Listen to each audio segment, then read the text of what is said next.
في كل مؤذي يا ربي صل على محمد يا ربي صل عليه وسلم يا ربي صل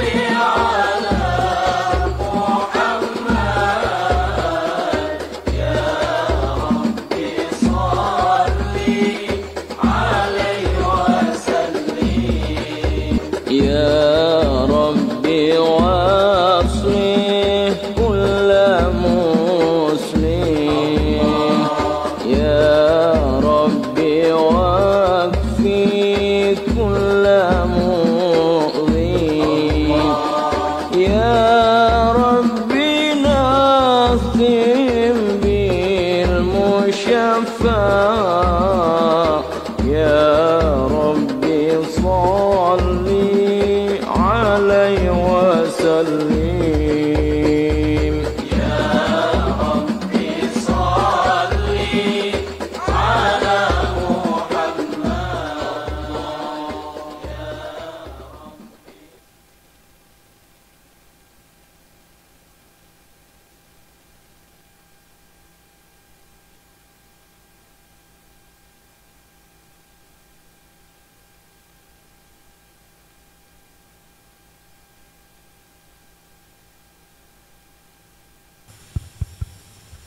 Bismillahirrahmanirrahim. Assalamualaikum warahmatullahi wabarakatuh. Alhamdulillahirabbil alamin wassalatu wassalamu ala asrofil anbiya'i wal mursalin wa ala alihi washabihi wasallam amma ba'du.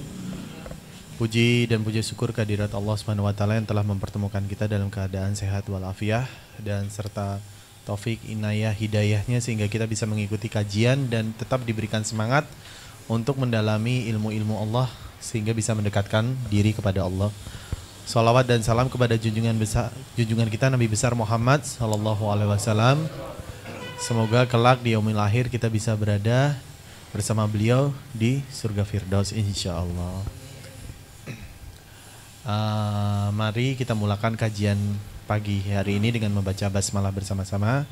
Bismillahirrahmanirrahim. Akan dilanjutkan oleh qasidah oleh Habib Salim. Tafadhol Habib. يا ربي بالمصطفى بلغ مقاصدنا واغفر لنا ما مضى يا واسع الكرم يا ربي بالمصطفى بلغ مقاصدنا واغفر لنا ما مضى يا واسع الكرم آمن تذاكر جيران بذي سلام ما زجت دمعا جرى من مكلة بدمي يا ربي بالمصطفى بلغ مقاصدنا واغفر لنا ما مضى يا واسع الكرم أم حبت ريح من تلقاء كاظمة وأومض البرق في ظلماء من إضمي ربي بالمصطفى بلغ مقاصدنا واغفر لنا ما مضى يا واسعا فما لعينيك إن كنت كفوفا حمتا وما لقلبك إن كنت تستفيك يا حمي ربي بالمصطفى سيدنا واغفر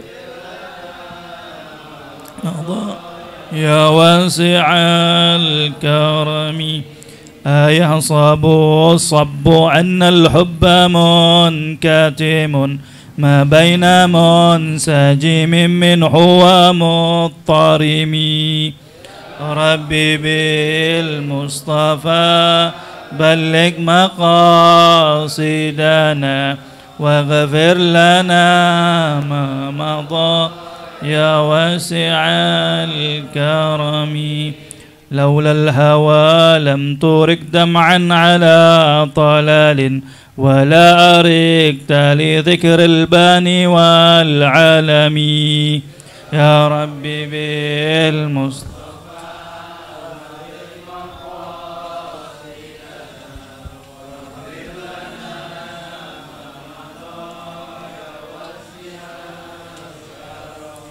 يا ربي بالمصطفى بلغ مقاصدنا واغفر لنا ما مضى يا واسع الكرم يا ربي بالمصطفى بلغ مقاصدنا واغفر لنا ما مضى يا واسع الكرم اللهم صل وسلم وبارك عليه وعلى آله. Bismillahirrahmanirrahim. Qala al-muallif rahimahullahu ta'ala wa adama an-naf'a bi 'ulumihi wa 'ulumikum fid darain ila an qala radhiyallahu anna wa ankum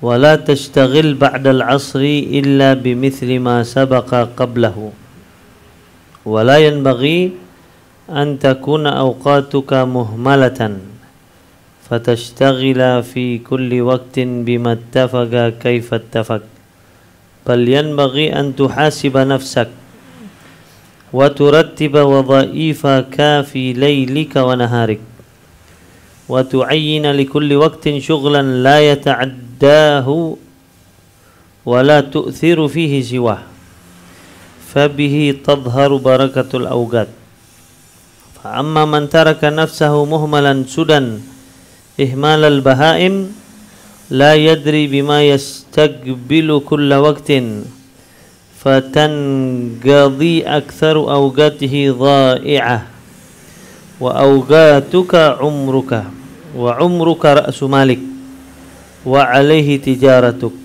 wa bihi wusuluka ila na'imil abadi fi jiwarillahi ta'ala fa kullu nafasin min anfasika jawharun la qimata lahu idh la badala lahu fa idza fata fa'audata lahu fala takun kal hamqa alladhina yafrahuna fi kulli waqtin bi ziyadati amwalihim ma'a nuqsani a'marihim fa ayyu khairin fi malin yazid wa umrin yanqus fala tafrah illa bi ziyadati ilmin aw amalin fa innahuma rafiqaka yashabanika fil qabri haitsu yatakhallafu anka ahluka wa maluk wa waladuk wa asdiqauk. Bismillahirrahmanirrahim. Alhamdulillahi rabbil alamin wa bihi nasta'in ala umurid dunya waddin wassalatu wassalam ala sayyidina wa habibina wa syafi'ina wa qurrati a'yunina Muhammadin sayyidil awwalin wa sayyidil akhirin wa ala alihi wa sahbihi wa tabi'in. Subhanaka la ilma lana illa ma 'allamtana innaka antal alimul hakim. Rabbi shrah li sadri wa yassir li amri wahlul 'uqdatam min lisani yafqahu qawli, amma ba'd. Pertama-tama puji serta syukur kehadirat Allah Subhanahu wa taala yang mana pada hari ini Allah masih memberikan kita nikmat sehat wal afiyah, dan mudah-mudahan dengan kita berkumpul pada hari ini Allah makin kuatkan iman Islam kita agar kita meninggal dalam keadaan husnul khatimah. Amin ya rabbal alamin. Tak lupa juga salawat teriring salam kita haturkan kepada baginda kita, imam kita, kekasih kita, Nabi kita Muhammad sallallahu alaihi wasallam, serta para keluarga, para sahabat, para tabi'in dan tabi'it tabi'in, dan insyaallah kita semua selalu menjadi pengikut setia Rasulullah sallallahu alaihi wasallam sampai akhir hayat nanti. Amin ya rabbal alamin. Nah, wala tashtaghil ba'dal asri illa bimithli ma sabaqa qablahu. Dan jangan menyibukkan engkau setelah sholat asar kecuali dengan sesuatu yang sudah pernah saya terangkan kepada kalian, kata Imam Ghazali, yaitu dengan menuntut ilmu, baca Quran dan yang lainnya. Nah, amaliyah habis asar itu banyak. Nah, intinya setelah sholat fardu asar kita nggak boleh sholat sunnah apapun. Kenapa? Karena at-tashabbuh bi abadatis syams, kita memirip-miripi diri kita dengan penyembah-penyembah matahari. Makanya dilarang sholat sunnah setelah asar, kecuali kalau sholatnya sholat wajib, misalnya godok. Nah, kita punya godok subuh, kita lupa, oh saya belum sholat godok subuh, ingatnya habis asar, boleh nggak kita sholat? Boleh. Kenapa? Karena itu sholat wajib. Dan kapan lagi boleh sholat asar? Pada saat kita ada di Mekah sono, di Ka'bah, depan Ka'bah boleh bebas waktunya. Mau sholat habis subuh, mau sholat habis asar. Kenapa? Karena di situ nggak ada syubhah lagi. Namanya udah di depan Ka'bah, orang pasti tahu nih pasti Muslim. Ya, jadi nggak apa-apa. Kalau di situ mau sholat sunnah pun setelah asar boleh. Nah, terus gimana kalau anda masuk masjid? Nah, kalau ada sabab mutagadim juga boleh. Contohnya apa? Adanya jenazah. Ada jenazah habis sholat asar, boleh nggak sholat? Boleh, karena ada sebabnya dulu, ada jenazahnya duluan. Kalau sabab mutaakhir yang nggak boleh, contohnya mau sholat istikharah habis asar, boleh nggak? Nggak boleh, haram. Kenapa? Karena ente dapat hasilnya nanti.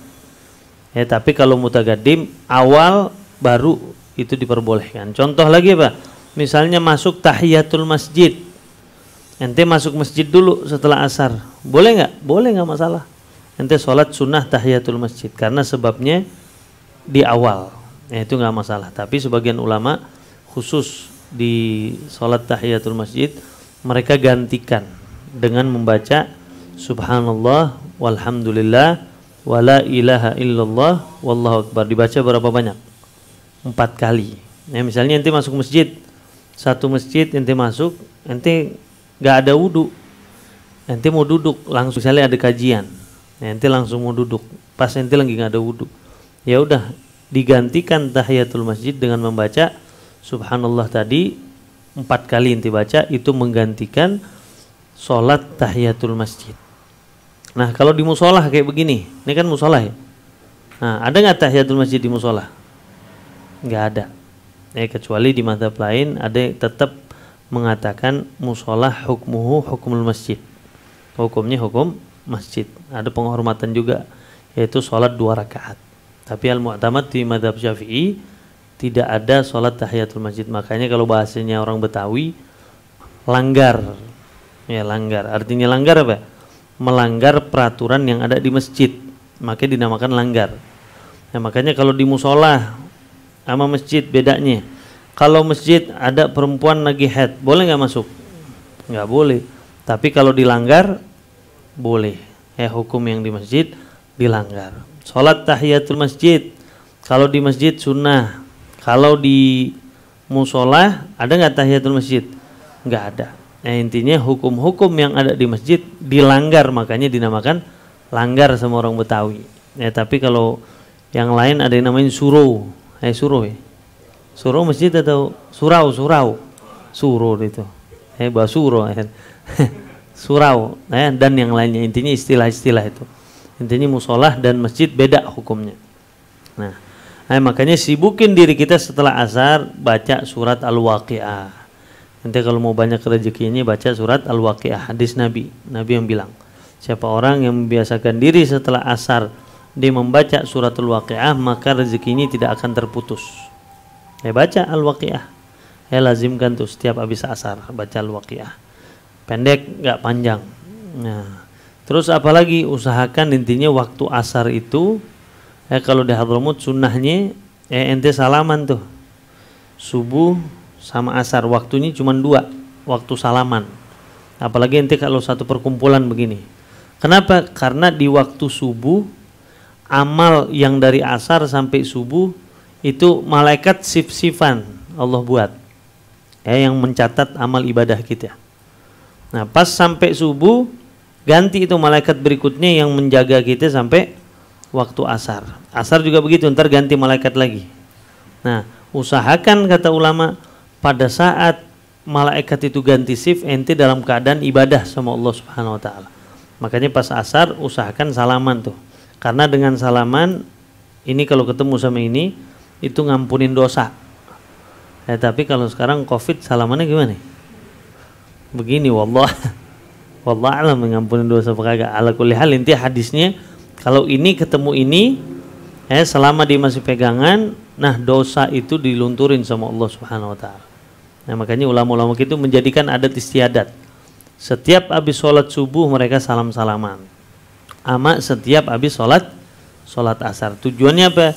Tujuannya pada saat amal kita diangkat menghadap Allah Subhanahu wa taala, kita sedang diampunin dosanya sama Allah Subhanahu wa ta'ala. Nah, walayan bagi antakuna augatuka muhmalatan, dan jangan sampai atau enggak pantas engkau menjadikan waktu-waktumu muhmalah, lalai, udah enggak ada urusan deh waktu habis duhur tidur, habis asar tidur, atau habis duhur nongkrong, ya habis asar nongkrong, intinya waktu ente enggak hargai. Imam Syafi'i bilang apa? Saya duduk sama orang-orang sufi, saya duduk sama mereka. Apa yang saya dapatkan kata Imam Syafi'i, salah satunya kata Imam Syafi'i, al-waktu kasef in lam taqta'u gata'ak. Waktu itu seperti pedang yang tajam. Kalau ente nggak patahkan itu pedang, maka ente bakal dibunuh sama itu pedang. Kenapa? Karena 1 menit lewat, 1 menit itu nggak bisa ente beli lagi. 1 menit tadi nih Anda duduk tuh sama Dokter Asa tadi di kamar. 5 menit apa 10 menit yang lalu itu nggak bisa kita beli lagi tuh.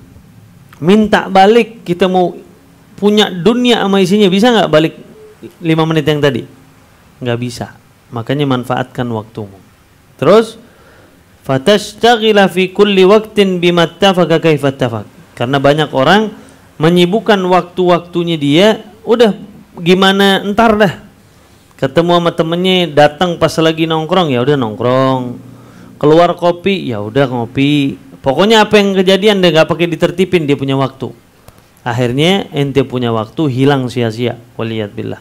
Balian bagi antuhasiba nafsak.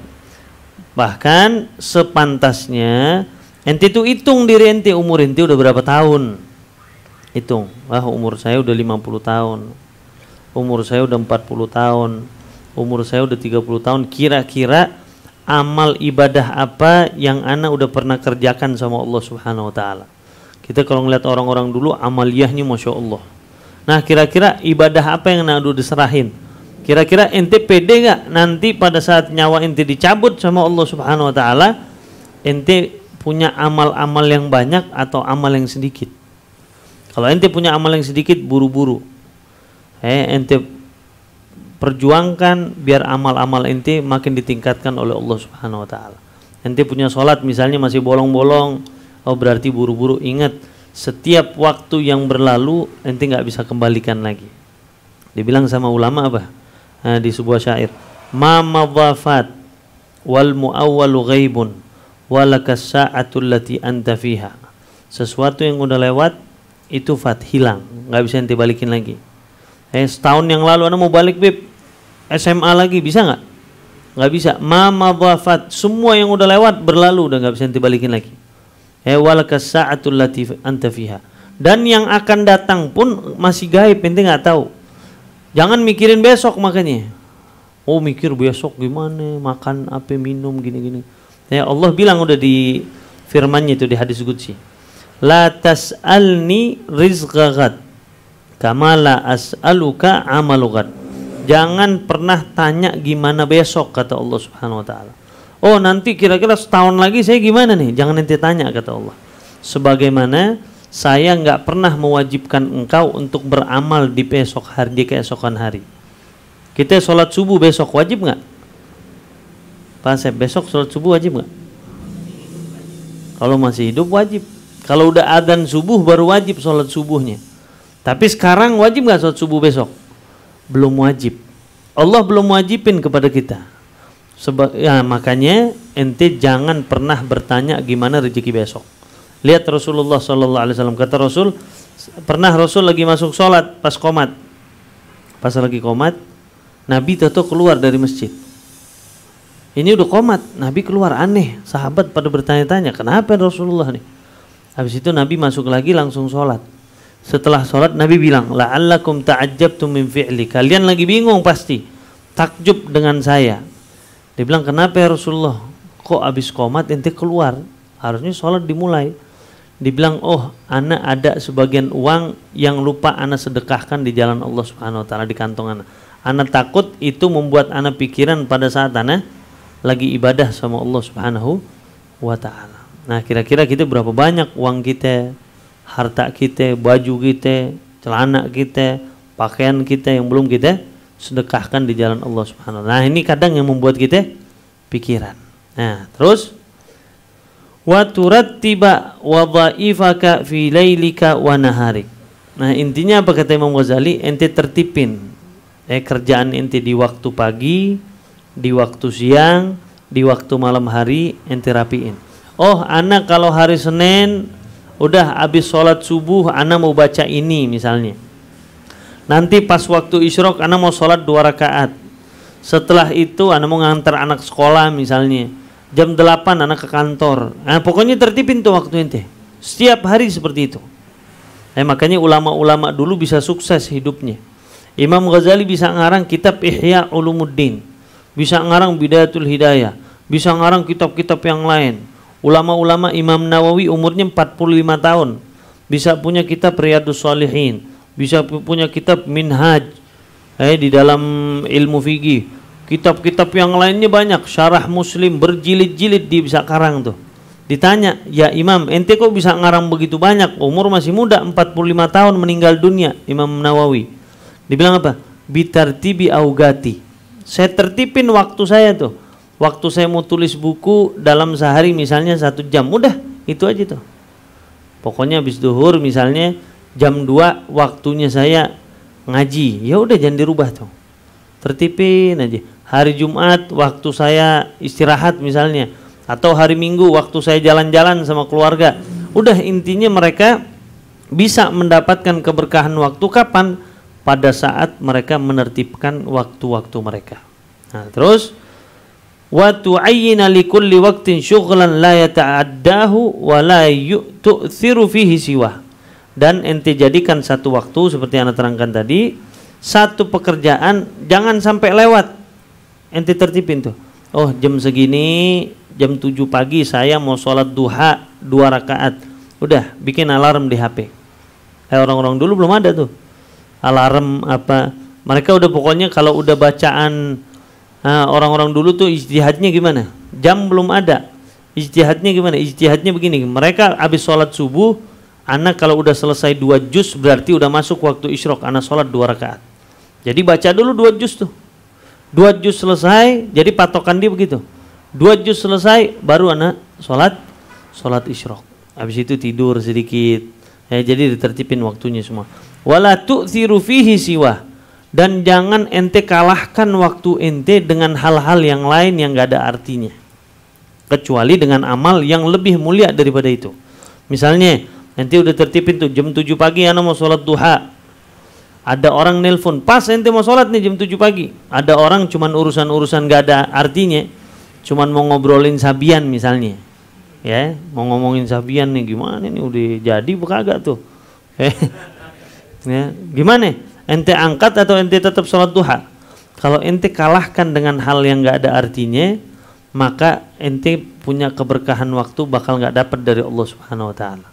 Lihat ulama-ulama dulu, Syekh Sayyid Ali Zainal Abidin, anaknya Imam Hussein, anaknya Sayyidina Ali bin Abi Thalib. Satu malam dia bisa sholat 1000 rakaat. Loh kok bisa? Karena dia dapat keberkahan waktu. Kalau kita pikir 1000 sholat, 1 rakaat aja kalau kita hitung semenit, berarti setiap malam dia sholat berapa menit? 1000 menit. 1000 menit berapa jam? Coba nih bawa kalkulator gak? 1000 bagi 60 berapa? Berapa? 14 jam. Orang dunia kalau dimasukin ke akal nggak masuk ke akal. Masa dia sholat tahajud bisa 14 jam? Ada setelah jam 12 malam 14 jam sampai pagi ada nggak? Nggak ada. Paling top itu 6 jam. Tapi ini bisa 14 jam. Nggak masuk akal. Tapi kalau ente jadikan waktu ente tertib semuanya, maka yang mustahil bagi ente jadi bisa bagi Allah Subhanahu wa taala. 1000 setiap malam, bayangin tuh. Imam Syafi'i setiap hari 1 kali khatam Quran. 1 kali khatam Quran. Setiap hari. Kok bisa? Makanya bandingin dengan orang yang nggak pernah ngaji sama yang sering ngaji. Kita bandinginnya begitu aja. Orang yang nggak pernah ngaji suruh baca Yasin, berapa menit kira-kira? Bisa setengah jam, bener nggak? Yasin wa fatha wa wal Qur'anil berapa? Setengah jam. Orang yang sering ngaji Yasin berapa menit? 5 menit. Bandinginnya begitu. Orang yang sudah istiqomah di dalam ibadah kepada Allah Subhanahu wa taala, tidak terasa mereka di waktu yang sedikit bacaannya luar biasa banyaknya. Dengan orang yang nggak pernah ibadah, mustahil Imam Syafi'i masa sehari bisa 1 kali khatam Quran, nggak mungkin. Bagi orang yang nggak mungkin siapa? Bagi orang yang nggak pernah ngaji. Tapi kalau orang yang kehidupannya tiap hari ngaji, tiap hari baca Al-Quran, itu bagi dia mungkin saja, sah-sah saja. Nah, fabihi tadharu barakatul augat. Maka dengan tadi bakal timbul keberkahan waktu ente. Dengan apa? Ente tertipin waktu ente. Ente istiqomahkan di dalam ibadah kepada Allah Subhanahu wa taala. Oh, anak kayaknya nggak mungkin kalau setiap malam anak sholat witir 11 rakaat. Kayaknya berat nggak? Berat. Tapi kalau ente tertipin, ente punya waktu setiap malam anak mau sholat witir pokoknya. Jam 10 sebelum anak tidur udah waktu anak sholat witir. Kita punya guru Habib Salim bin Abdullah Syatiri. Ini dalam 1 bulan dia mungkin bisa khotam puluhan kitab baca buku dalam 1 bulan. Ditanya sama murid-murid, Habib Salim ente kok bisa begitu? Dibilang, ana di mobil ana ada kitab khusus di mobil. Jadi ana kalau lagi naik mobil, udah tugas ana baca kitab yang ada di mobil. Ada kitab yang ana baca sebelum ana tidur. Jadi di tempat tidurnya Habib Salim ada kitab yang sebelum tidur dibaca, habis tidur dibaca lagi tuh. Makanya nggak hitung 1 bulan kecuali puluhan kitab yang udah ada khotamkan. Ente kalau hitung-hitung aja dalam 1 hari, kita kan biasa ngelihat WhatsApp ya, atau ngelihat Instagram, atau ngelihat Facebook. Kira-kira berapa jam? Hitung aja, iseng-iseng sehari. Nanti atau ngelihat istri kita atau ngelihat suami kita, dalam sehari dia megang HP berapa jam? Hitungin. Kadang lagi belajar aja megang HP, ada kan? Siapa tuh orang baik?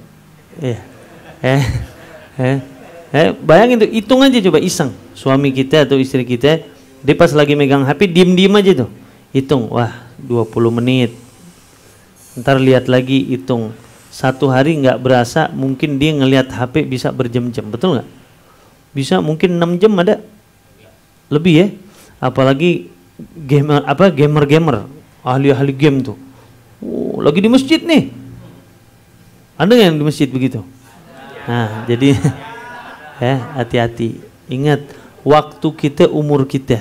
Nah, di sini nanti Imam Ghazali bakal bilang, fa amma man taraka nafsahu muhmalan sudan ihmalal bahaim, maka apabila engkau meninggalkan dirimu dalam keadaan lalai, muhmalan tu lalai, sudan enggak ada artinya, seperti ihmalal bahaim, seperti lalainya hewan-hewan yang ada di jalan tuh yang ditemuin. Hewan, kucing tiap hari ngapain kucing? Ya makan, dia jalan, nggak bisa ngeliat kucing betina dikit diseruduk, begitu aja kan, tidur, begitu lagi, setiap hari dia begitu tuh.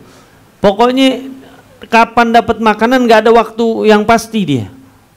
Oh, makannya bisa jam 8, besok bisa jam 10, besok bisa habis duhur, besok bisa habis asar. Dia main sama betina kapan aja gak? Bebas. Kadang dia malam, kadang sore, kadang ini, kadang itu. Teriak-teriaknya kadang sore, kadang malam, kadang nggak teriak, kadang seperti hewan. Jangan ente jadi seperti hewan, kata Imam Ghazali. Tapi ente rapikan ente. Kenapa? Karena bedanya kita dengan bahaim apa ya? Bedanya kita dikasih akal sama Allah Subhanahu wa taala. Kita bisa tertipin waktu kita. Waktu tidur, dah pokoknya jam 11 gue mau tidur, nggak mau tahu dah. Jam 11 semua kegiatan aktivitas ana matiin, handphone matiin. Ente tidur, ana nggak mau tahu bangun jam 4 pagi. Nikmat. Tapi sehari ente tidur jam 1, kadang tidur jam 11, kadang tidur jam 3 pagi. Mau bangun subuh yang begitu. Mau hidupnya berkah, nggak bakal dapat berkah waktu. Oh, Bib, Masya Allah ya. Nggak berasa nih udah setahun. Nggak berasa Bib, Masya Allah seminggu kayak 1 hari. Itu nanti di akhir zaman kata Rasulullah SAW, 1 tahun seperti 1 jam bakalan. Nggak berasa. Toto Masya Allah ini kemarin nanti belum ada jenggot, sekarang udah jenggotan. Iya udah 2 tahun Bib kita nggak ketemu. Masya Allah cepetnya luar biasa. Kayaknya baru kemarin. Nah itu berarti waktu kita nggak ada keberkahan dari Allah Subhanahu Wa Taala. Waktu kalau mau berkah, ente tertipin ente punya waktu. La yadri bima yastaqbilu kulla waktin, karena banyak dari kita nggak pernah tahu dengan waktu dia apa yang dia mau lakuin. Oh nanti kalau ditanya kita, nanti abis maghrib ente mau ngapain nih hari Rabu? Wallahu alam. Kalau ada catur anda main catur, kalau ada karambol anda main karambol, kalau diajak ke mall anda ke mall, kalau ini enggak, harusnya ada waktunya. Oh abis maghrib anda mau begini, mau ngaji, abis isya anda mau begini, abis jam 10 anda mau begini, abis zuhur anda mau begini, abis asar anda mau begini. Hafatan qadhiya aktsaru awqatihi dha'i'ah. Orang yang seperti itu bakal habis waktunya dha'i'ah, sia-sia dia punya waktu. Wa awqatuka umruka. Ingat, waktumu adalah umurmu tuh, kata Imam Ghazali. Wa umruka ra'su malik, dan umurmu adalah modal hidup ente. Ya, umur kita itu modal buat kita. Ya, mumpung Allah masih kasih kita nyawa, wallahu alam meninggalnya kapan, itu masih rasmal atau modal hidup kita kepada Allah Subhanahu wa taala. Kalau ente manfaatkan ente setiap detik ente, setiap waktu ente, makanya ulama-ulama kita apa? Membiasakan dirinya berzikir sama Allah Subhanahu wa taala. Ya pokoknya kalau nggak ngobrol dia berzikir aja. Apa tujuannya? Tujuannya biar setiap detiknya dia ibadah kepada Allah Subhanahu wa taala. Wa alaihi tijaratuk, dan dengan umur tadi itu merupakan perdagangan ente sama Allah Subhanahu wa taala. Kalau ente manfaatkan ente punya waktu dengan betul-betul. Anda pernah nonton film tuh yang main Justin Timberlake. Apa judulnya tuh apa? In Time apa The Time? Time ya. Waktu. Jadi boleh tuh ente tonton tuh. Jadi orang hidup dengan waktu. Ente mau jajan pakai waktu, mau ke hotel pakai waktu, mau gaji orang pakai waktu. Bayangin tuh. Jadi waktu tuh begitu berharga, luar biasa. Kata Nabi, "Ightanim khamsan qabla khamsin." Manfaatkan 5 sebelum datangnya 5. Salah satunya apa? Hayatuka qabla mautik. Hidupmu sebelum datang matimu. Jangan nanti pas udah meninggal dunia baru nyesal. Allah bilang di dalam Al-Qur'an, ya laitani, seandainya ya Allah ente hidupin ana lagi, fa asaddaqa wa akum minas salihin. Saya bakal banyak sedekah, saya bakal jadi orang soleh, saya bakal sholat, saya bakal ibadah, saya bakal berzikir. Tapi pada saat itu nggak berguna lagi tuh, ente nggak bisa hidup lagi. Kenapa? Karena ajal kalau udah datang, ente nggak bisa majukan, ente juga nggak bisa mundurin, walaupun 1 menit, ente nggak bisa majuin, nggak bisa mundurin. Ya, jadi mudah-mudahan waktu kita diberkahin sama Allah. Amin. Wabihi wusuluka ila na'imil abad fi jiwarillahi ta'ala. Dan dengan waktu tadi, dengan waktu ente bisa sampai ila na'imil abad, kepada kenikmatan yang abadi. Apa kenikmatan yang abadi? Yaitu surganya Allah Subhanahu wa taala, fi jiwarillahi taala. Di samping Allah Subhanahu wa taala. Fa kullu nafasin min anfasika, dan setiap nafasmu daripada setiap nafas yang engkau hembuskan tuh, jauharatun. Apa arti jauhara? Jauhara itu permata yang mahal harganya. 1 nafas. Berapa banyak orang yang di rumah sakit, mereka berharap bisa nafas seperti kita sekarang. Berapa banyak orang yang udah meninggal dunia, dia pengen nafas walaupun sebentar dia mau berzikir kepada Allah Subhanahu wa taala. Lagi matalahu, nggak bisa kebeli itu nafas itu. Ada nggak di apotek mana gitu misalnya ada orang jualan napas, ada nggak? Misalnya ada yang sakit, udah pakai gosen aja gosen. Orangnya udah mati nih, pakai gosen coba kirimin nafas 1000 nafas, beli 1000 nafas, bisa nggak? Nggak bisa. Nafas adalah sesuatu yang termahal yang ente punya. Waktu adalah sesuatu yang mahal ente punya. Ente bisa manfaatkan ente punya waktu, beruntung ente dunia dan akhirat. Idla badalahu, karena nafas itu nggak bisa digantikan dengan apapun. Banyak orang di rumah sakit pada saat ngelihat keluarganya meninggal dunia, dia bilang sama dokternya, dok, tolong dok, hidupin saya punya anak. Bisa nggak? Nggak bisa. Hidupin dok, tolong dok, saya mau bayar dengan apapun yang dokter mau. Bisa nggak dokter hidupin orang? Nggak bisa. Kalau memang ajal udah datang, tidak bisa dan penyesalan nggak ada gunanya lagi. Fa idza fata fala audata lahu, karena kalau sudah lewat tidak bakal kembali lagi ke muka bumi, waliyad billah. Fala takun kal hamqa alladzina yafrahuna fi kulli yaumin bi ziyadati amwalihim, maka jangan engkau menjadi seperti orang-orang yang bodoh yang mereka hanya bangga dengan bertambahnya harta mereka, ya, ma'anuksani a'marihim, dengan kurangnya umur mereka. Tambah tajir tiap tahun, happy birthday to you, dinyanyiin kan begitu tuh, bangga, seneng, hartanya banyak, tapi dia lupa makin bertambah tahun makin berkurang umur ente di dunia, waliyad billah. Bahkan ada lilin tuh kalau ditiup kata ulama-ulama kita apa? Itu mendatangkan kefakiran, waliyad billah. Nah kita nggak sengaja tuh, gara-gara kita bangga sama orang-orang kafir, kita takut dia makin dekat kepada kematian. Haqiqatul amr, karena hakikatnya makin nambah umur kita, yang tadinya misalnya kayak anak nih sekarang kan 19, naik 20, berarti itu sama aja ngedeket ke kematian. Ngedeket tuh. Kematian misalnya di sini makin nambah, berarti sama kematian makin dekat. Nambah lagi sama kematian makin dekat. Loh kok masih begini-begini aja? Makanya Sayyidina Umar bin Khattab bilang apa? Hitung cepat umur ente. Udah apa yang ente perjuangkan untuk Islam? Kata Sayyidina Hasan al-Basri, jangan sampai pada saat kematian itu datang ente nggak punya amal-amal dunia ataupun amal-amal di akhirat nanti. Ente nggak punya tuh amal jariah. Ente nggak pernah tuh beliin, ada satu masjid kekurangan Al-Quran, ente nggak pernah beliin Al-Quran, ente taruh di situ.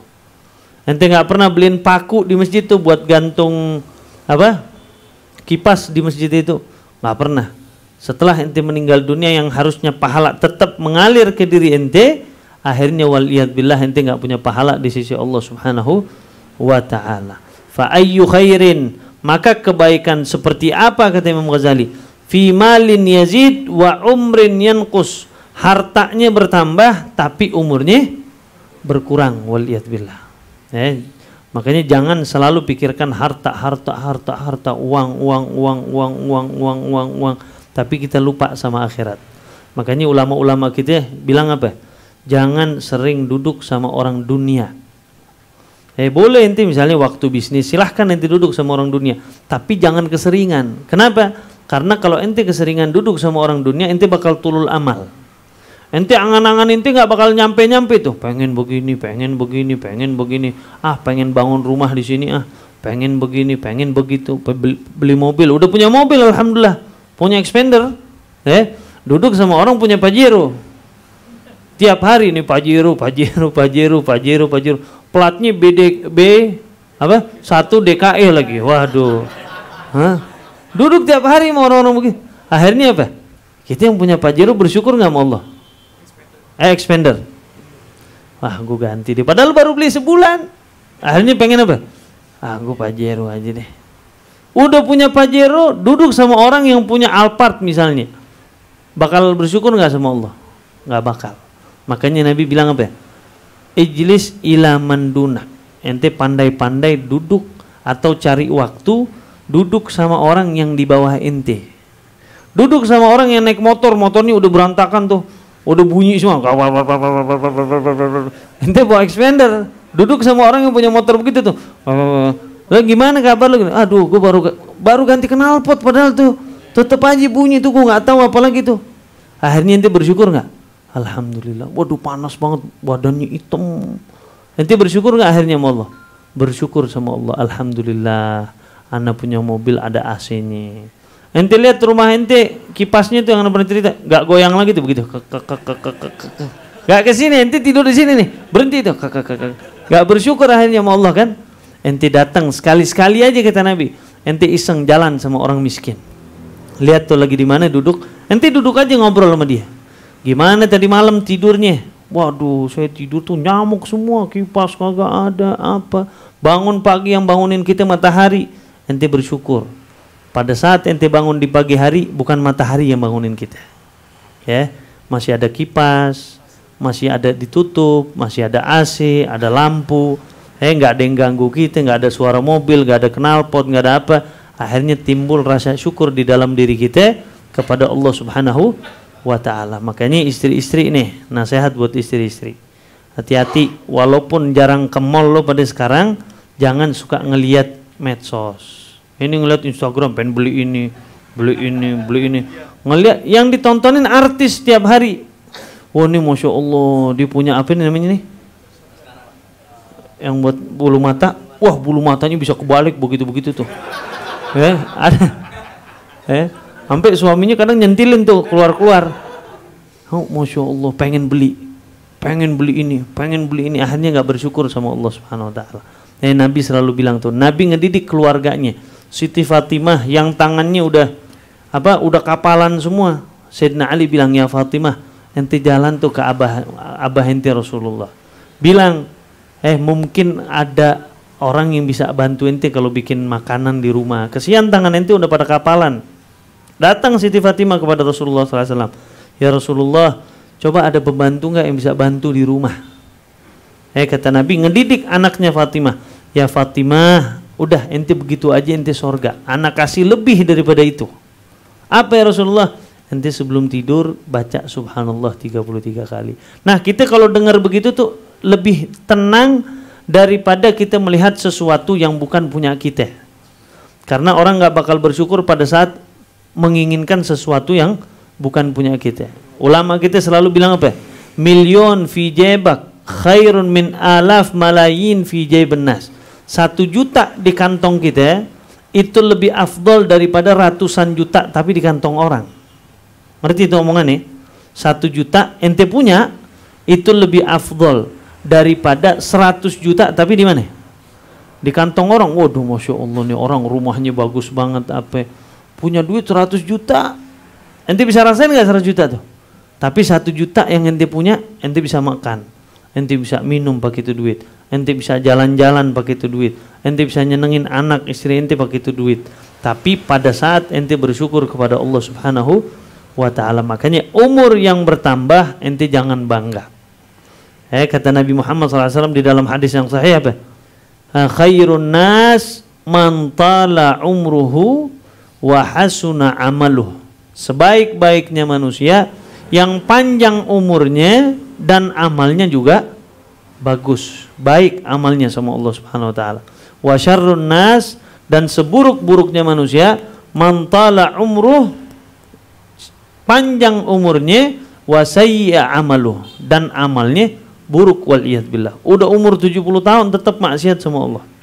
Umur 70 tahun tetap tuh apa godain cewek di Instagram misalnya, apa nyari ini, wal iyad billah. Makanya hati-hati, jadikan umur kita adalah harta kita yang berguna.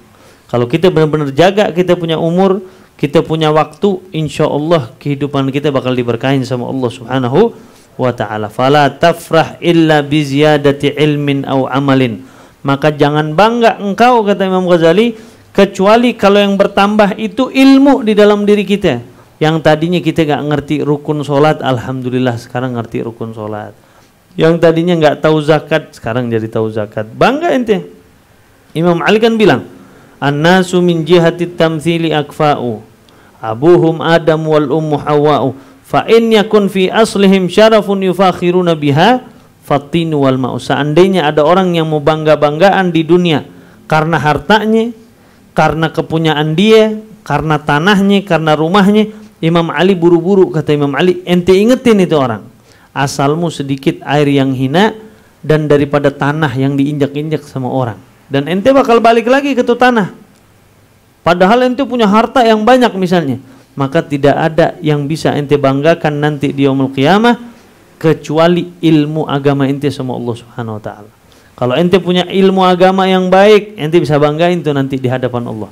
Apalagi au amalin, atau amalmu di dunia. Kalau ente amalnya banyak, alhamdulillah, setelah ente meninggal dunia dilihat catatan amal ente. Oh, masya Allah, ahli Quran, ahli hadis, ahli apa? Ahli sedekah, ahli puasa, ahli zakat, ahli begini, ahli begini. Nah, ini yang ente bisa banggain nanti di hadapan Allah Subhanahu wa taala. Fa innahuma rafigaka yashabanika fil gabri. Karena ilmu dan amal adalah teman ente bahkan nanti ente di kuburan. Tuh kata Imam Ghazali, yang bakal nemenin ente nanti di kuburan. Haitsu yatakallafu anka ahluka wa maluka wa waladuka wa asdiqauk. Yang mana nanti di kuburan setelah ente meninggal, ente punya keluarga pasti ninggalin ente. Ya, kata Nabi di dalam hadis apa? Yatba'ul mayyitu thalathun. Yang ngikut jenazah berapa? 3. Ahluhu wa maluhu, hartanya, keluarganya, wa a'maluhu, dan amalnya.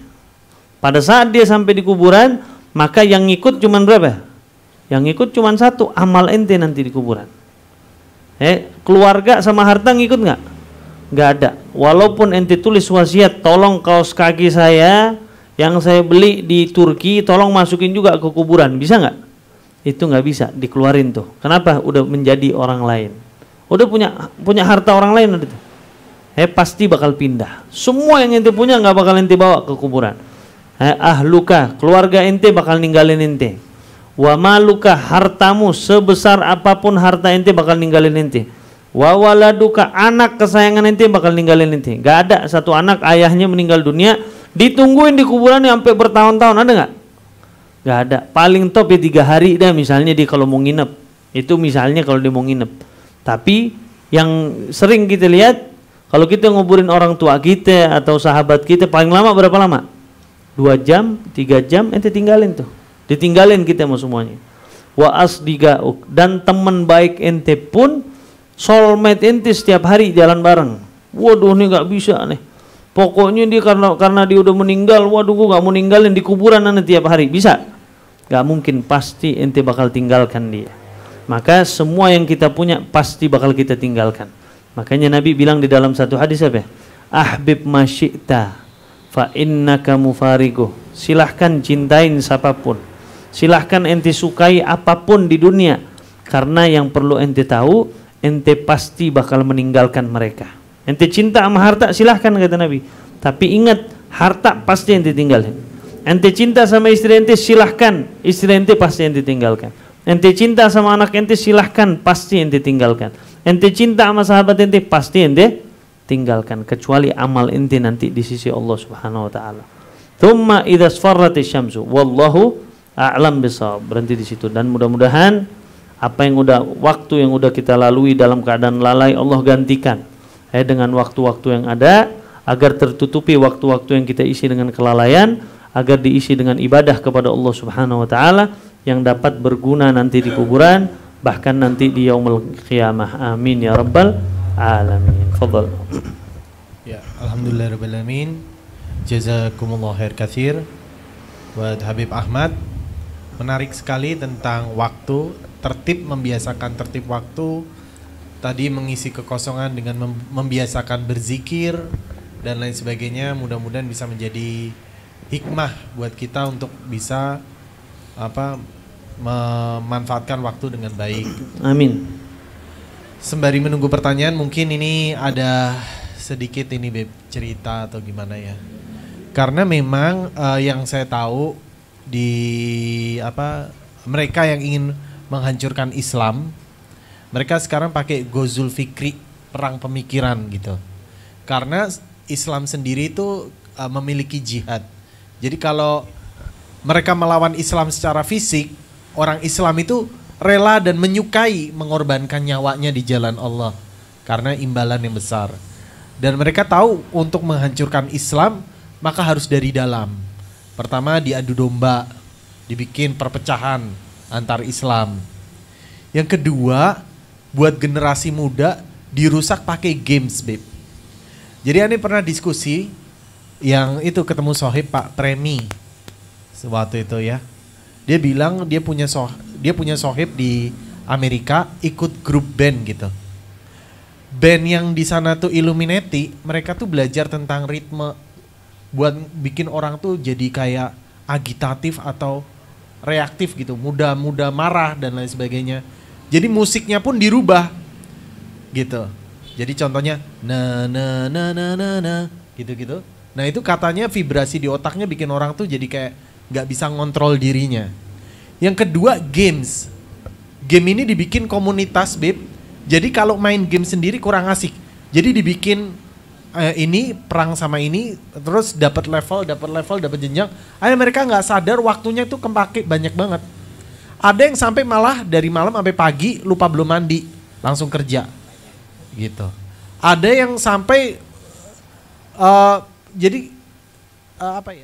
Dan kita nggak tahu kita jadi korban musuh-musuh Islam, tapi kita menerimanya gitu, Beb. Jadi gimana nih? Buat kita tuh nyata, yang buruk itu buruk buat kita, yang baik itu baik buat kita tuh biar nyata, biar tegas gitu. Karena selama ini kan yang Habib sampaikan paling mahal nyawa, nafas paling mahal. Dan terkadang kita lupa yang paling banyak Ane lihat di lapangan, khususnya anak muda, ada apa tuh? PUBG, Free Fire. Ya gitu-gitu. Dan ternyata saat Ane tanya, itu ternyata ngabisinnya banyak banget itu waktu. Mungkin antum mau kasih penegasan biar kita tuh bisa menghindari hal-hal seperti ini. Intinya begini, Allah berfirman di dalam Al-Quran, walan yardha ankal yahudu walan nasara hatta tattabi'a millatahum. Kaum Yahudi ataupun Nasara itu mereka tidak bakal redho kepada muslimin yang dia selalu taat sama Allah Subhanahu wa taala. Mereka bakal cari cara gimana caranya biar kita meninggalkan taatnya kita sama Allah Subhanahu wa taala. Nah, mereka bakal bikin tuh terus.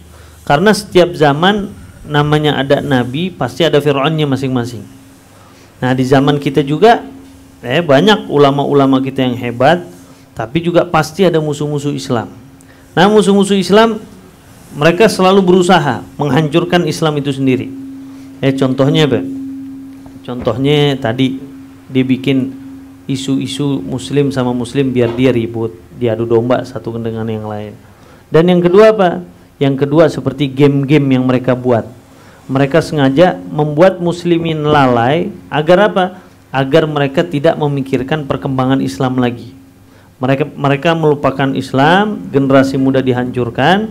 Pada saat itu mereka akhirnya bisa menguasai Islam. Waliyadbillah. Karena Yahudi Nasrani gak bakalin. Dan yang berikutnya apa? Contohnya apa? Bahkan mereka pun itu gak main game. Padahal mereka cuma bikin aja. Mereka bikin dikasih ke kita, ke muslimin. Contohnya juga rokok. Katanya pabrik rokok di seluruh dunia, mereka tuh bikin rokok, tapi merekanya pun gak ngerokok. Bayangin tuh. Tujuannya apa? Berarti mereka punya tujuan tersendiri. Apa tujuannya? Tujuannya memang sengaja mereka mau menghancurkan muslimin. Dibuat kesibukan kita terhadap sesuatu, akhirnya kita melupakan ibadah kepada Allah Subhanahu wa taala. Makanya jangan lupain ayat Allah yang berbunyi Yahudi dan Nasrani tidak mungkin redho kepada muslimin pada saat mereka menyembah kepada Allah Subhanahu wa taala. Mereka bakal selalu membuat strategi-strategi biar ente enggak ibadah kepada Allah Subhanahu wa taala. Caranya gimana? Biar kita bisa selalu lawan itu, jangan pernah redoin diri ente 1 minggu lewat ente nggak hadir ke majelis taklim. Karena 1 minggu ente hadir walaupun sebentar, itu bisa menggantikan waktu-waktu ente yang ente tinggalkan dalam kelalaian. Dosa ente bisa diampunin, ente imannya makin dikuatin sama Allah Subhanahu wa taala, yang mana suatu hari insya Allah kelalaian tersebut ente bakal tinggalkan, ente isi dengan kebaikan-kebaikan. Ya, alhamdulillah. Soalnya banyak juga yang aneh lihat jadi perkembangannya jadi buruk gitu. Semuanya bukan hanya perkembangan kemampuan, tapi kemampuan sosialnya juga jarang ngumpul. Betul. Dan lain sebagainya. Karena aneh dulu juga waktu kuliah juga gitu. Awalan main The Sims namanya ya, The Sims ada tuh. Waktu zaman Winning Eleven kita dibodohin, Beb. Jadi yang di The Sims dia udah punya rumah, udah punya apartemen. Kita main ini, aneh belum makan, belum ini. Oh ini kurang ajar. Langsung waktu itu aneh delete semua, aneh uninstall dan lain sebagainya, aneh sadar gitu. Nah buat rekan-rekan semua, aneh tahu berat mungkin buat teman-teman yang masih main games. Karena memang ada community ya. Mereka kan saling ada community-nya, terus mereka saling membicarakan hal tersebut. Nanti kalau kita nggak gabung dibilang wah udah nggak temenan lagi. Katro.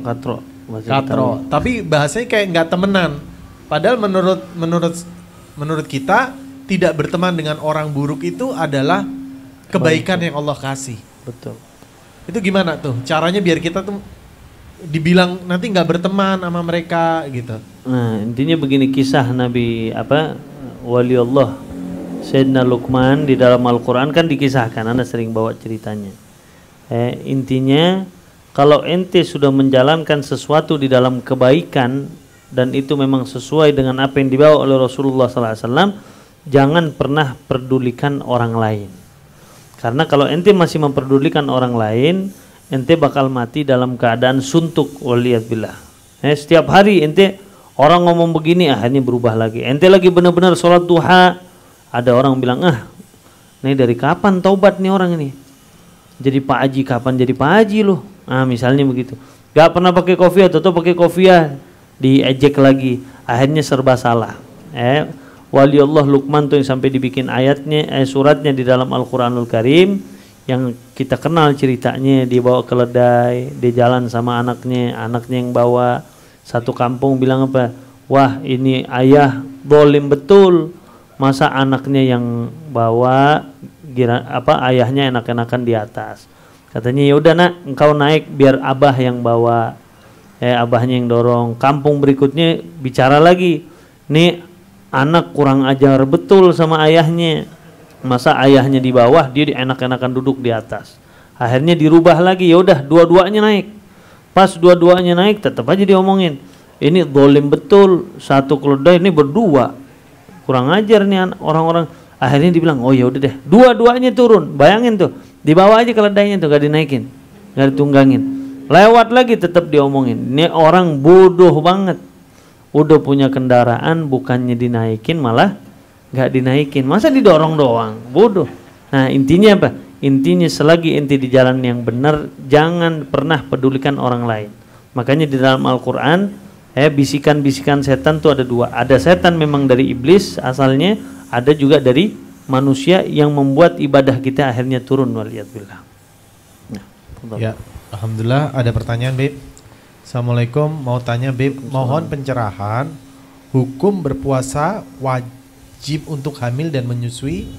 Berikutnya qadha dan fidyah. Gimana nih tentang qadha dan fidyah bagi orang yang hamil? Nah, orang yang hamil atau ibu yang menyusui. Nah, intinya begini, kita pernah terangkan, ada orang cuman wajib qadha aja, wajib qadha dan fidyah, ada orang hanya wajib fidyah saja.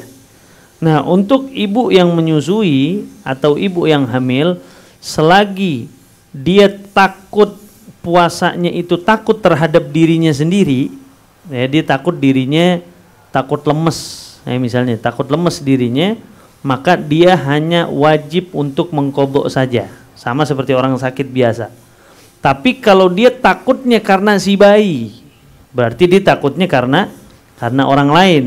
Dia takutnya misalnya karena janinnya, atau takutnya karena si bayi yang lagi disusuin sama dia.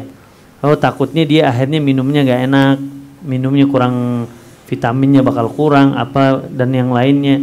Kalau takutnya karena si bayi, maka dia wajib mengqadha plus fidyah.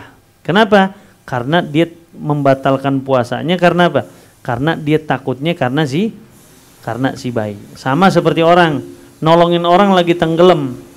Orang lagi tenggelam, dia masuk ke air, batalkan puasanya? Batal. Ditolongin, dia batal. Maka wajibnya dua. Wajib mengqadha plus dia wajib membayar fidyah. Kenapa? Karena batal puasanya karena orang lain, bukan karena dirinya. Tapi kalau karena dirinya, dia takut dirinya nanti lemes misalnya nyusuin anaknya. Atau dua-duanya kata Imam Ramli. Misalnya dia takut sama dirinya, takut sama bayinya juga, itu cuman wajib qadha aja. Tapi kalau hanya dia takutnya karena si bayi, maka dia wajib qadha plus membayar fidyah. Ya, alhamdulillah. Ada pertanyaan lagi. Assalamualaikum Beb, maaf menyimpang. Bagaimana kalau kita punya teman suka makan jengkol? Masya Allah. Terus kamar mandinya kadang agak bau gitu. Sampai seluruhnya jadi tidak mau menggunakan kamar mandi tersebut. Sampai semuanya kan? Sampai semuanya. Itu apakah seperti apa tuh buat muamalahnya? Nah, ini nyindir saya atau wallah alam ya. Intinya begini. Ente punya temen makan jengkol atau makan makanan yang berbau. Mau jengkol, mau pete dan yang sejenisnya. Nah, gimana? Nah, makanya orang yang makan makanan ada baunya itu sebenarnya bisa jadi makruh. Kapan makruh? Pada saat mengganggu orang lain. Ente makan jengkol masuk kamar mandinya, kamar mandi umum, di kantor, main begitu aja nyiram kagak, habis itu apa? Bawa wangi-wangian kagak. Ini jadi makruh jadinya. Makanya gimana? Ente sikap ente tegur dia. Kalau ente bisa, ente kuat, misalnya masuk ke kamar mandi, mumpung lagi musim masker, pakai masker, ente yang bersihin, misalnya ente semprot biar wangi. Kalau ente nggak bisa itu, ente tegur dia dengan cara yang baik. Kasih tahu lo kalau makan jengkol boleh makan, tapi jangan ganggu orang lain. Misalnya lo kalau udah tahu nih hari makan jengkol, berarti lo buang airnya di rumah aja deh, misalnya. Atau ente kalau masuk kamar mandi siramnya yang banyak. Plus ente tambahin wangi-wangian. Jadi begitu. Kapan dia makruh? Pada saat mengganggu orang lain. Kalau di tempat umum makanya hati-hati. Wahai pemakan jengkol, wajib diperhatikan. Atau tulis pengumuman tuh. Yang habis makan jengkol, tolong siramnya yang banyak, bawa minyak wangi, begitu. Ya. Kalau aneh Beb, aneh kunciin tuh orangnya masuk dalam biar kunciin aja. Atau nanti kita akan bikin aturan dengan HRD Mbak Nia, bikin aja yang makan jengkol pakai WC umum, bawa pispot dari rumah sama besek. Bawa pispot dari rumah sama besek ya. Jadi buang air besar atau buang air kecil nanti di rumah sendiri ya. Dibersihinnya, jadi bukan di situ ya. Atau teknik kedua, kita juga pakai wipotnya langsung ke sumber bau. Jadi suruh minum wipotnya. Jadi ke sumber baunya Beb, gitu ya. Nanti kita akan buat aturan jadi ahlul dut bus gitu. Mudah-mudahan bisa dapat pencerahan. Memang intinya Islam itu apa? Islam itu menjaga aib orang. Kenapa sih Islam dibilang makruh ente kalau habis makan makanan yang bau, misalnya ente di tempat umum kencing atau buang hajat di situ. Kenapa? Karena Islam tuh nggak mau ente diejek sama orang. Makanya kalau ente udah makan jengkol, cari kamar mandi yang jauhan, yang nggak ada yang kenal ente. Bahkan salah satu sunnah-sunnah di Islam tuh apa? Makanya kalau ente masuk kamar mandi, ente mau buang hajat, namanya kan ada bunyi juga. Nah dikencengin tuh kerannya dikerasin, biar seakan-akan itu suara air yang keras, biar yang di luar nggak denger. Ini nggak, malah sengaja dikencengin suaranya. Airnya kagak dinyalain, jangan. Kenapa? Karena Islam selalu maunya nutupin aib kita.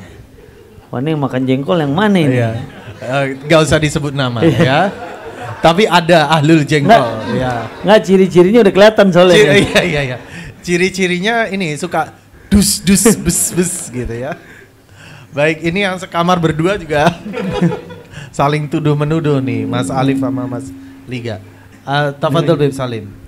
Assalamualaikum, Habib mau tanya apa hukum KPR rumah yang cicilannya tidak flat atau fluktuatif mengikuti suku bunga bank. Apakah riba atau bukan? Intinya begini, memang KPR atau leasing motor, leasing mobil itu selagi di situ ada bunga, mu'tamadnya itu tidak boleh. Kenapa? Karena kita mengikuti kita bayarnya itu pakai bunga, sama aja kita minjem. Kita dibayarin dulu, habis itu kita bayar dengan dia, ada bunganya per bulan kita bayar. Nah itu sebenarnya nggak boleh. Tapi ulama punya siasat, ulama punya siasat biar kita nggak kena dosa riba. Gimana? Karena sekarang hampir semua ngambil rumahnya begitu, bener nggak? Nah caranya gimana? Caranya akadnya dijadikan satu aja, tanpa ente tahu misalnya ribanya. Orang KPR-nya datang, ente langsung dibilang ini rumah dijual ke ente seharga misalnya 2 miliar. Per bulan ente bayarnya 6 juta, dah selesai. Ente terima begitu. Tapi nggak perlu ente tahu, oh ada bunganya sekian, ada bunganya sekian. Siasat ini nanti dengan ijab kabulnya. Tapi kalau ente ijab kabulnya di situ disebutkan bunganya, atau ente tahu ini sekian persen, buat bunganya sekian, buat ininya sekian, maka itu jelas riba. Nah, makanya kalau bisa ente hindarin. Tapi misalnya ente tercoblos ke situ, mau tidak mau ente begitu, ya sudah, caranya seperti itu. Bikin satu lafaz ente dengan orang KPR atau dengan orang leasing. Caranya gimana? Langsung bikin lafaznya jual beli, ikatan jual beli. Saya jual ini rumah dengan harga 1 miliar. Per bulan ente bayarnya sekian, selesai. Jelas ya?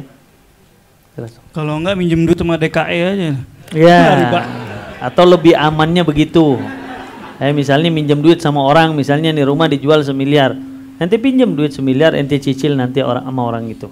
Nah, kalau udah lunas, afdolnya ente lebihin nanti, kasih hadiah buat dia. Mudah-mudahan kita doain DKI makin besar. Semuanya satu-satu dibeliin rumah. Amin ya rabbal alamin.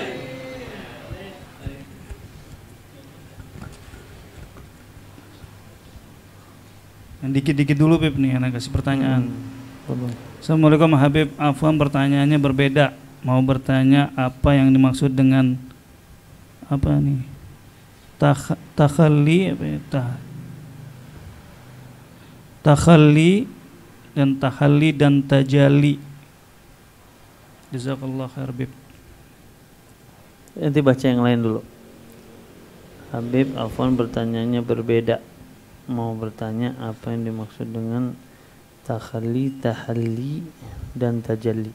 Ini sebenarnya min asma'illah. Ini daripada apa yang ada di dalam ilmu tauhid. Ini sebenarnya ilmu tauhid bicaranya. Ada namanya tahalli dan tajalli. Semuanya ini jatuhnya ke doa nantinya.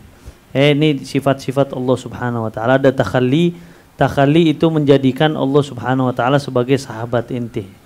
Seperti Nabi Ibrahim alaihissalam, Allah Subhanahu wa taala menjadikan dia sebagai apa? Khalilullah. Orang yang dekat dengan Allah Subhanahu wa taala. Tahalli itu apa? Tahalli itu menjadikan segala sesuatu itu memang datangnya semua dari Allah Subhanahu wa taala. Jadi apapun yang dia alami di dalam kehidupan sehari-harinya, dia bilang semuanya dari Allah. Dia misalnya dapat musibah, dia kembalikan kepada Allah. Dia dapat rumah, ini alhamdulillah dari Allah. Ini tahalli. Dan tajalli itu mengagungkan Allah Subhanahu wa taala. Seperti kita pada saat kita berdoa, itu diminta kita bertajalli. Apa arti tajalli?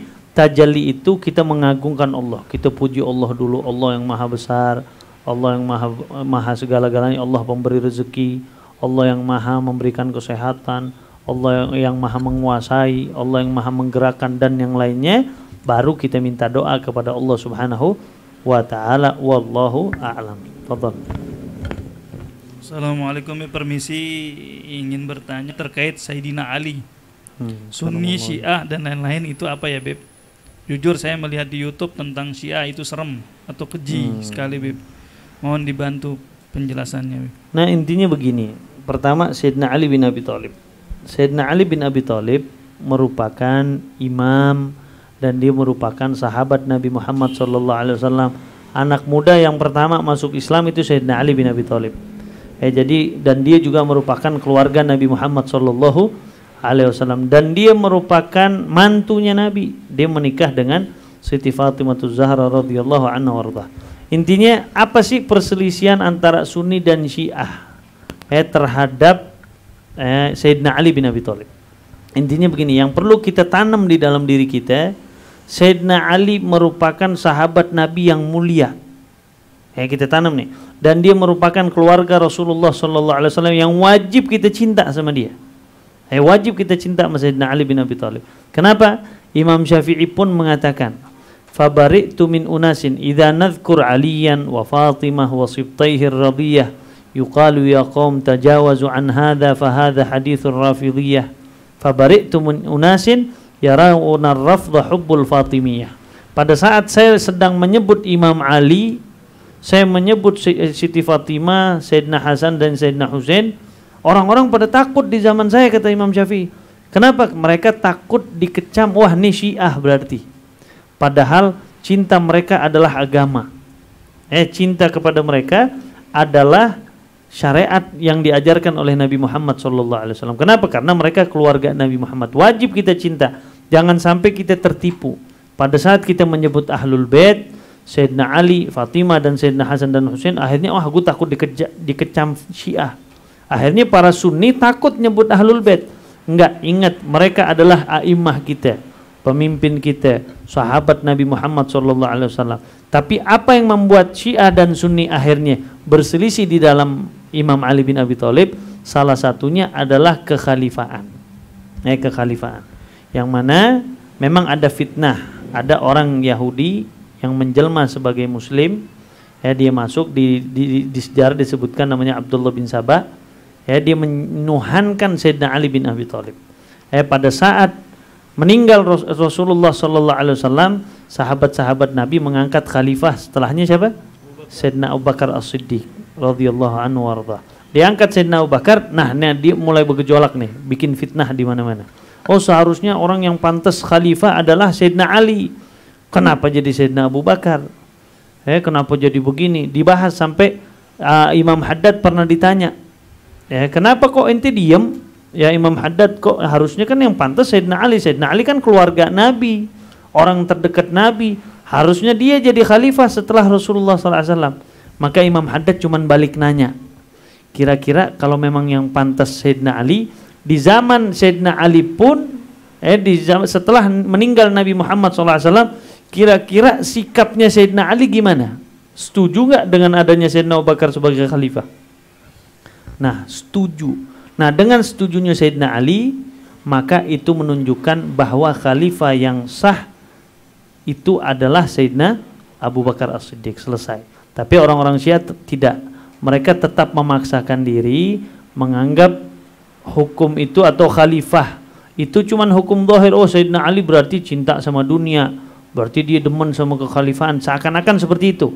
Akhirnya mereka memaksakan diri, sebenarnya yang pantas jadi khalifah adalah Sayyidina Ali. Akhirnya berselisih gara-gara si pemfitnah tadi namanya Abdullah bin Sabah. Jadi intinya itu, kenapa Syiah dan Sunni beda pendapat? Beda pendapat intinya cuma di situ, di kekhalifahan. Seandainya Sayyidina Ali kira-kira terkenal berani nggak? Berani, hebat, nggak pernah mundur di dalam satu peperangan. Sayyidina Ali tidak mungkin diam pada saat ada kesalahan di depan dia. Masa Sayyidina Abu Bakar misalnya salah, dia jadi khalifah. Misalnya Sayyidina Abu Bakar salah, Sayyidina Ali bakal diam nggak? Nggak mungkin. Walaupun orang-orang Syiah mengatakan, Sayyidina Ali taqiyah. Taqiyah itu apa? Menyimpan kebenaran demi kemaslahatan. Nggak mungkin. Kenapa? Karena tidak mungkin Sayyidina Ali membiarkan sesuatu yang salah ada di hadapan dia. Jadi intinya baliknya gitu lagi. Orang-orang Syiah menganggap khalifah yang pantas setelah Nabi adalah Sayyidina Ali. Tapi yang kita tahu, Ahlus Sunnah wal Jamaah menganggap setelah adanya Rasulullah SAW, khalifah adalah Sayyidina Abu Bakar As-Siddiq. Setelahnya Sayyidina Umar. Setelahnya Sayyidina Uthman. Kemudian baru Sayyidina Ali bin Abi Thalib radhiyallahu anhum ajma'in. Fadhal. maka kita ikutin ajaran yang dua ini, yang dia mencintai ahlul bait dan juga mencintai sahabat. Karena ada juga orang yang mencintai ahlul bait tapi dia membenci sahabat. Dan ada juga orang yang mencintai sahabat dan dia juga benci keturunan daripada Rasulullah. Maka kita ikutin dua ini, yang ajaran yang mengikuti mencintai ahlul bait dan juga mencintai sahabatnya Nabi. Seperti Nabi Muhammad mencintai sahabatnya dan juga mencintai keluarganya. Wallahu a'lam. Ya, tafadhal.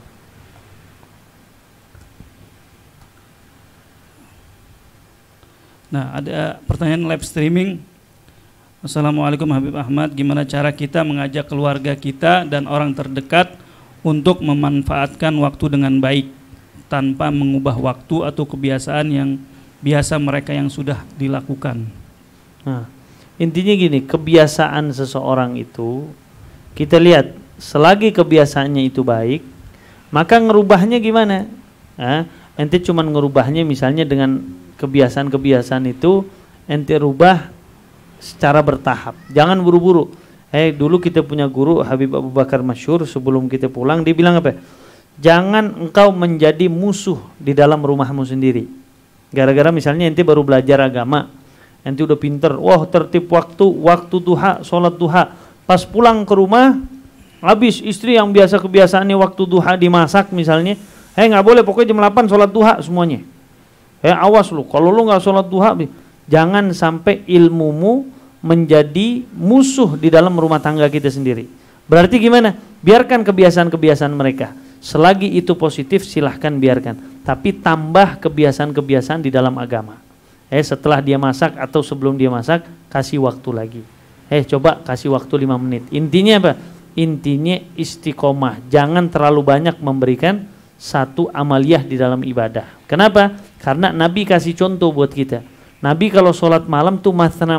Artinya mathna itu apa? 2 salam. Bisa aja Nabi sholat 4 misalnya langsung, atau 8, bisa aja. Tapi Nabi mau kasih contoh sama kita, di dalam beribadah itu yang terpenting adalah istiqomah di dalam ibadah kepada Allah Subhanahu wa taala. Ya, fadhal. Panjang nih, Beb. Curhat berarti. 1 jam misalnya. Assalamualaikum Habib, Afwan mau tanya beberapa hal. Saya pernah mendapat info disuruh memandang orang-orang soleh. Barangkali kesolehannya bisa tersambung sampai sahabat Nabi atau nabi-nabi, bahkan Rasulullah. Itu hal yang baik. Mohon pendapatnya Habib, bagaimana bila itu terjadi antar lawan jenis, apakah tetap diperbolehkan tanpa bermaksud nafsu? Misalkan mungkin perempuan kali memandang Habib Ahmad, gimana gitu hukumnya? Misalnya gini, ada orang memandang waliullah. Memang banyak istilah-istilah. Bahkan di dalam Jami'us Shaghir ada hadis Nabi bilang apa? Ru'yatus salihin ibadatun, atau ru'yatus salihin kafaratun. Memandang wajah orang soleh itu ibadah. Memandang wajah orang soleh itu pengampunan dosa. Berarti gimana? Akhirnya kesimpulan para ulama mengatakan, ya udah ente pandang orang soleh dengan tujuan ibadah, mentakzim dia, mengagungkan dia, bukan tujuan nafsu. Kalau tujuannya nafsu, ini yang tidak diperbolehkan. Kalau tujuannya ibadah kepada Allah Subhanahu wa taala, ini yang diminta. Walaupun beda lawan jenis, kalau perempuan mandang laki-laki nggak masalah, tapi tanpa adanya syahwat, silahkan. Tapi tidak kebalikannya. Kenapa? Karena kalau laki-laki biasanya dia punya syahwat tidak diatur seperti perempuan. Kalau perempuan dia punya sifat al-haya, dia punya sifat malu. Makanya perempuan tuh mabniun ala satr, selalu ditutup. Kalau ngomong dikerasin. Kalau perempuan kan gitu.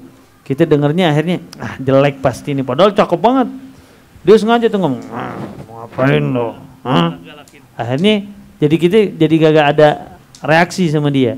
Makanya kalau perempuan ke laki-laki memang diminta, laki-laki ke laki-laki juga diminta, tapi bi'ainir rahmah, ente benar-benar cinta sama dia, benar-benar ta'zim, mengagungkan dia sebagai ulama misalnya, dengan tujuan seperti tujuan tadi juga baik. Tujuan ya Allah, mudah-mudahan saya mandang wajah dia pernah mandang wajahnya orang soleh. Orang soleh ini pernah mandang wajahnya orang soleh sampai ke Nabi Muhammad SAW. Bahkan keluar istilah-istilah ulama-ulama kita. Man ra'ani au man ra'agat ra'ani dakhalal jannah. Siapa orang yang pernah melihat aku atau pernah melihat orang melihat aku, maka dia insya Allah bakal masuk surga. Kenapa bisa begitu? Karena orang-orang soleh itu kalau kita mandang wajahnya, dzukirallah, kita bakal ingat sama Allah Subhanahu wa taala. Orang soleh itu begitu. Mudah-mudahan kita sering-sering melihat wajahnya orang solehin agar kita nanti kelak insya Allah dikenalin sama mereka, diketemuin kita bersama Nabi Muhammad SAW. Amin ya rabbal alamin. Ya, fadhal.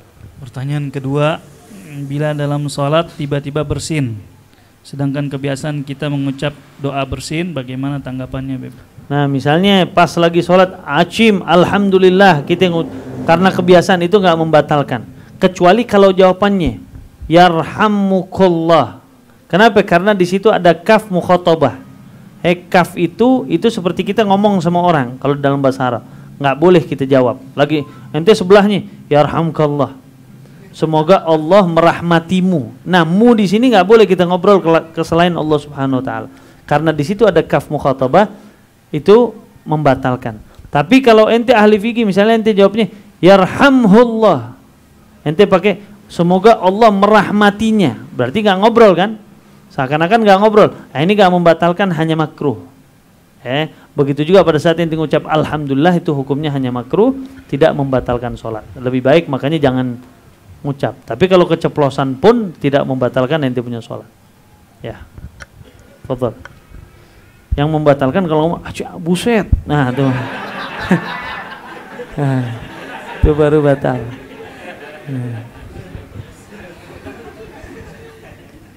Ngomong aduh juga batal ya? Aduh ya batal. Erlan banget itu. Pertanyaan yang ketiga, minta penjelasan terkait baca surat Al-An'am saat khatib sedang duduk. Doa tidak akan tertolak, Beb. Nah, surat Al-An'am, saya nggak pernah dengar tuh. Yang saya dengar kalau khatib sedang duduk yang kita baca suratul Ikhlas. Yang kita baca suratul Ikhlas. Wallah alam, mungkin ada riwayat lain. Nanti kita kaji, ya nanti kita share, insyaallah. Tapi ketika itu yang baca qul huwallah itu bukannya khatibnya kan? Kalau kita bukan istighfar. Iya. Kita istighfar boleh, kita isi dengan doa juga boleh. Kenapa? Karena ada riwayat, banyak riwayat. Imam Ghazali nanti di sini disebutin. Di dalam waktu sholat Jumat itu ada doa mustajab. Kapan? Salah satunya ma bainal khutbatain, di antara dua khutbah. Pada saat khatib itu duduk, ya, itu doa mustajab. Atau paling sedikit mau yang khotib atau yang duduk, misalnya ente nggak mau doa, ente isi dengan pembacaan surat Al-Ikhlas. Ya. Karena kan khatib bilang pada akhir katanya kan fastaghfiru fa innallaha ghafurur rahim. Ya, atau istighfar, istighfar ente berdoa, ya. Yang keempat, bagaimana hukumnya bacaan basmalah dalam mengawali obrolan, Beb? Biasanya yang diawali dengan salam. Obrolan. Bagaimana hukumnya bacaan basmalah dalam mengawali obrolan? Biasanya yang diawali dengan salam. Mungkin gini, assalamualaikum dulu, bismillah dulu. Oh, mana yang diawali? Bismillah dulu atau assalamualaikum? Intinya ada hadis Nabi begini. Nabi bilang, kullu amrin dzibal la yabda'u fihi bi bismillahirrahmanirrahim fahuwa aqta wa fi riwayatin abtar wa fi riwayatin ajdam. Sesiapa orang yang memulai sesuatu yang hukumnya baik, terpuji, yang sunnah, tidak dimulai dengan bismillahirrahmanirrahim, maka itu terputus, ya. Atau seperti orang yang kena penyakit lepra. Loh, maksudnya apa? Maksudnya bakal terputus berkah dari Allah Subhanahu wa taala. Ada orang misalnya dia lagi mau ceramah. Ya. Dia mau ceramah, awalnya kan assalamualaikum. Afdhalan mana ente mulai dengan bismillah dulu. Kenapa? Karena dengan ente mulai bismillah, dengan bismillah tadi akhirnya mendatangkan keberkahan dengan apa yang ente ucap tadi. Contoh lagi, ada orang mau ngarang buku, dia nggak pakai bismillahirrahmanirrahim, maka itu buku insya Allah nggak bakal dapat keberkahan dari Allah. Kapan dia bakal dapat keberkahan dari Allah? Pada saat kita tulis bismillahirrahmanirrahim. Makanya setiap aktivitas kita usahakan kita awali dengan bismillahirrahmanirrahim. Ya. Jadi lebih afdol baca bismillah dulu kan biasanya kan Bismillah dulu. Assalamualaikum baru baca bismillah. Jadi bismillahirrahmanirrahim. Bismillah dulu baru assalamualaikum. Ya. Udah habis, Bib. Ya, alhamdulillah. Ya, alhamdulillah. Mudah-mudahan bisa menjadikan manfaat kita Amin ya Rabb. dan menjadikan amalan-amalan kita dan membiasakan diri kita untuk terus mendekatkan diri kepada Allah. Amin. Mungkin akan dipandu doa oleh Habib Salim. Tafadhol Habib. يا ربنا اعترفنا بأننا اغترفنا وأننا أسرفنا على لظى أشرفنا فتب علينا توبة تغسل لكل هوبة واستر لنا العورات وآمن الروعات واغفر لوالدينا ربي ومولودينا والآل والإخوان والزائر الخلان وكل ذي محبة أو جيرة أو صحبة والمسلمين عجماء من ربي فاسمع فضلا وجود منا لا باكتساب منا بالمصطفى الرسول نحظى بكل سول صلى وسلم ربي عليه عد العب وآله وصحبه عداد طش الصحب والحمد لله في البدء والتناهي. Sekian dari kami, kita tutup dengan membaca doa kafaratul majlis. Subhanallah wa bihamdika asyhadu an la ilaha illa anta astaghfiruka wa atubu ilaik. Wassalamualaikum warahmatullahi wabarakatuh.